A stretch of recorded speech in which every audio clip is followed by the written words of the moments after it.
para ulama menafsirkan hadis la yasulhul amalu illa binniyati ini adalah tidak sah amal itu kecuali dengan ada niat. Jadi ibadah puasa itu sangat menentukan dengan niat. Di malamnya kita niat, sesudah selesai salat maghrib, sudah masuk waktu untuk kita niat kepada besok. Dan selama sebelum, yaitu azan subuh tepat waktu. Kalau kita ini waktu imsak lebih bagus. Di antara itu silakan kita niat untuk puasa esok harinya, tiap hari. Ada 3 hal yang perlu kita perhatikan di dalam niat itu. Niat itu tempatnya di dalam hati. Ada 3 hal yang perlu kita niatkan di dalam hati, kita hadirkan di dalam hati. Yang pertama yaitu sengaja. Jadi sengaja aku berpuasa esok hari. Jadi sengaja aku berpuasa. Jadi sengaja ini itu mesti. Yang kedua, jangan lupa fardu. Sengaja aku berpuasa fardu. Yang ketiga yaitu ta'yin Ramadan. Adapun esok hari itu sunat.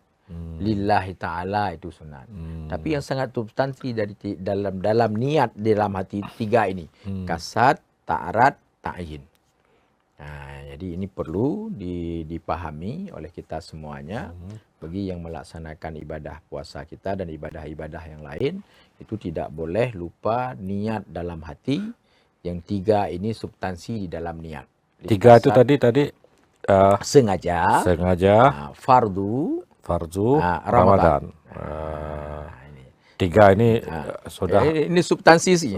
Substansi. Kalau ini tidak ada ketiga ini, maka tidak sah niat. Tidak sah niat, tidak sah puasa. Dan kalau puasa pun tidak sah gara-gara misalnya tidak betul niat, ya makan minum nggak boleh juga.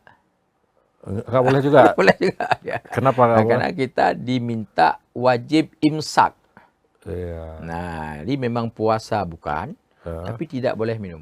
Jadi semacam kalau kita katakan semacam didenda. Jadi tidak boleh makan, nggak boleh minum. Jadi tidak ada alasan kenapa kamu makan, kenapa kamu tidak berpuasa. Oh karena saya lupa niat, itu nggak boleh. Jadi walaupun itu tidak dihitung sebagai berpuasa, tapi wajib imsak. Download Tribun X sekarang. Menghadirkan lokal menjadi Indonesia.